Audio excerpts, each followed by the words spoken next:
Hola jóvenes de segundo de secundaria, muy buenas tardes. El día de hoy cumpliendo la semana número 21, la semana número 21 de este tiempo de educación a distancia, ya comenzando desde la semana pasada los grupos de temas de historia universal dentro del curso de ciencias sociales.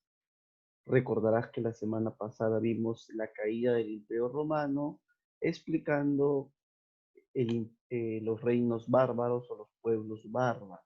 Ya ese fue el tema, los pueblos bárbaros. Pero dentro de la explicación de los pueblos bárbaros entendimos también la caída del Imperio Romano.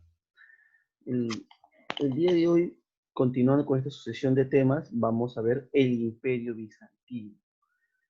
Antes de avanzar este tema del Imperio Bizantino, necesitamos saber qué cosa nosotros entendemos por un imperio, porque bizantino lo vamos a ir tocando poco a poco y iremos entendiendo por qué.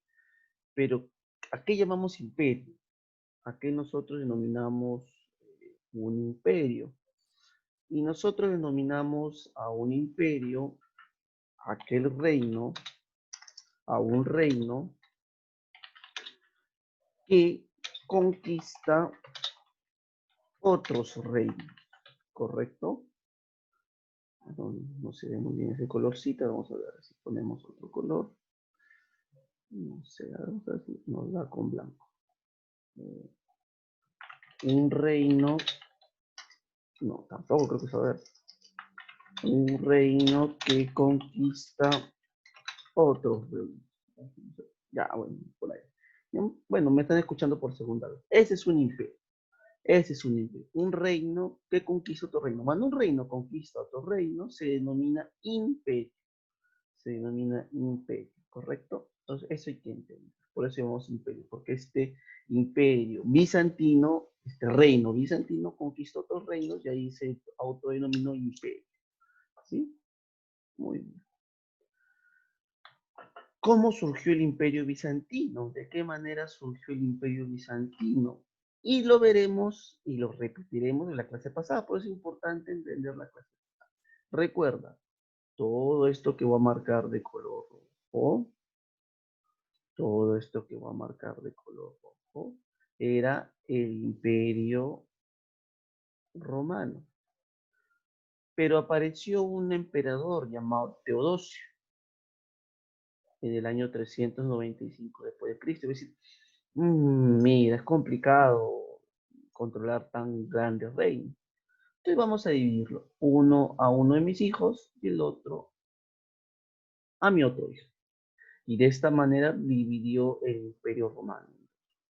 Luego ya vimos la clase de los imperios bárbaros, los reinos bárbaros o los pueblos bárbaros que atacaron esta zona, pero esta zona también fue atacada, pero pudo aguantar el ataque de los pueblos. Entonces, acá se comenzaron a formar los reinos que ya estudiamos la clase pasada y por lo tanto cayó esta zona. Pero el imperio romano de Oriente se mantuvo con el tiempo, se mantuvo. Y esta zona formó el imperio romano de Oriente o también llamado imperio bizantino. Perdón, sigo con el color blanco. O también llamado imperio bizantino. O también llamado la zona de Constantinopla por su capital. La capital de este imperio se va a llamar Constantinopla. Constantinopla, ¿dónde está? Constantinopla está actualmente en Turquía, que ya no es Constantinopla, ahora es Estambul.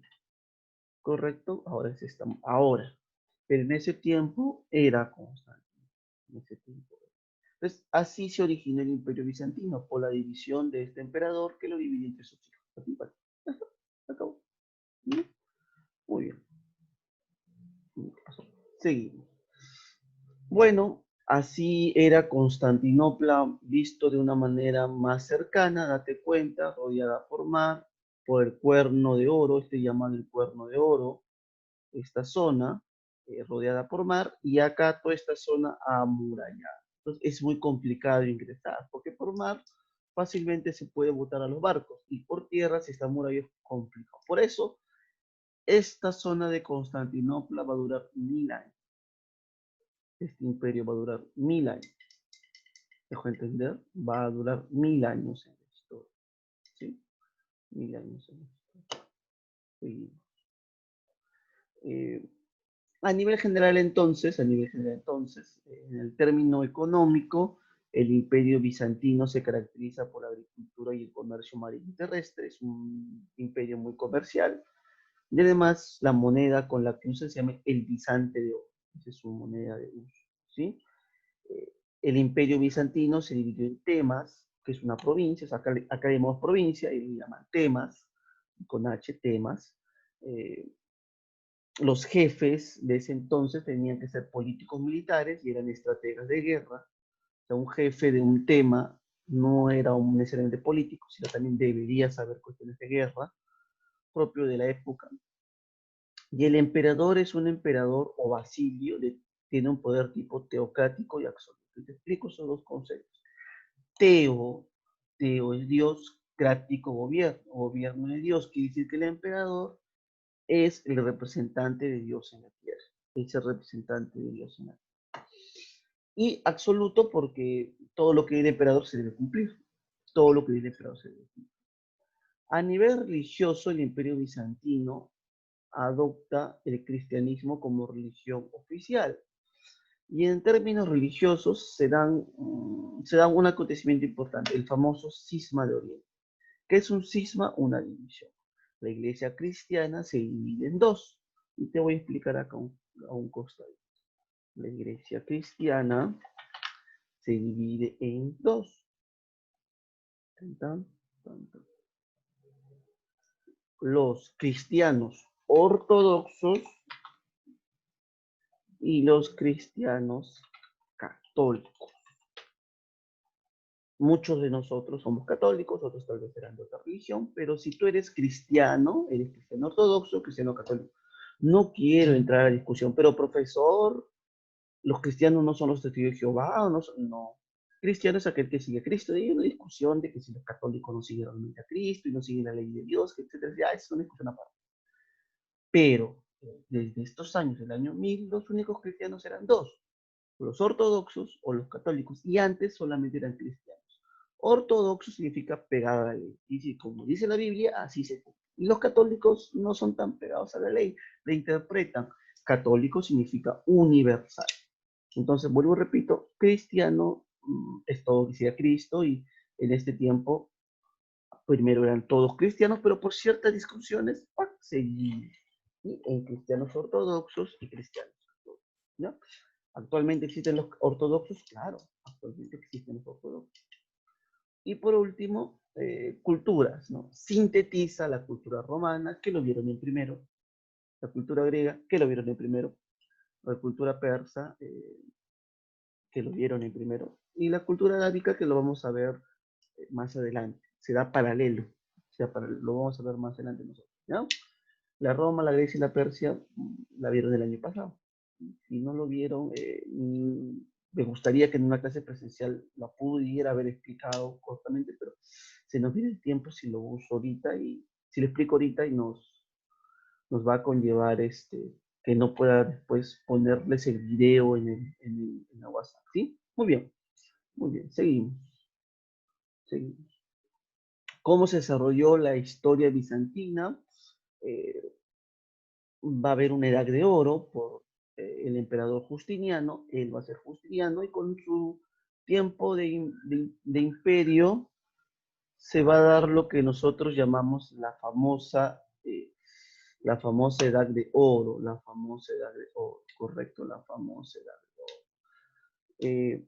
Seguimos, ¿no? Y sus dos grandes generales, Belisario y Narses, que van a ser importantísimos en este tiempo, ¿sí? Importantísimos en este tiempo. Conquista de Justiniano, date cuenta, todos los rojos en el Imperio Bizantino, por lo tanto el Imperio Bizantino va a querer regresar a como era antes Roma. Date cuenta, mira, cuando comenzó el Imperio Bizantino era solamente hasta acá. pero con Justiniano se va a expandir. Se va a expandir, ¿correcto? Mira, compara este primer mapa que nosotros vimos, como era la parte amarilla de la derecha, y luego con Justiniano se va a expandir. Va a ser lo rojo, sí, va a ser lo rojo. Más adelante, mucho más la expansión, va a haber una mayor expansión, por lo tanto, ahí vemos el imperio, se expande y conquistan otros reinos. Importante las leyes son importantes para que un imperio dure en el tiempo, Eh, Corpus Luris Civilis Romanis es también llamado el Código de Justiniano.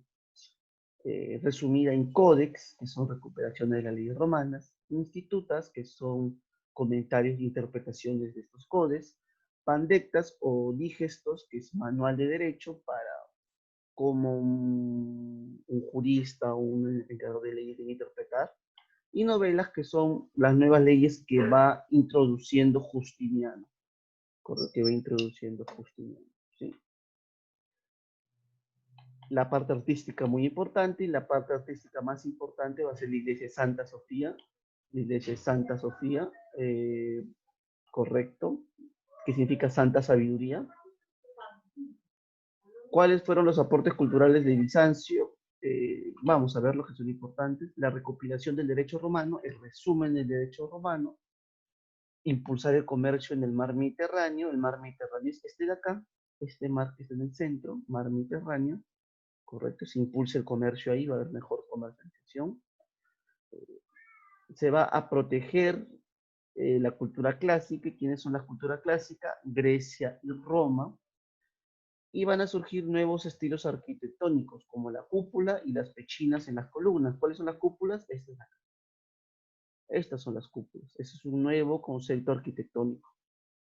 Un nuevo concepto arquitectónico. ¿Correcto? Muy bien, chicos, eso sería todo. Espero que haya sido de su agrado el video de hoy. Entendido, es complicado. Y espero sus preguntas al terminar el video. Sí, daremos un tiempo para. ¿Sí? Muy bien, chicos, que tengan muy buena tarde. Hasta la otra semana. Cuídense.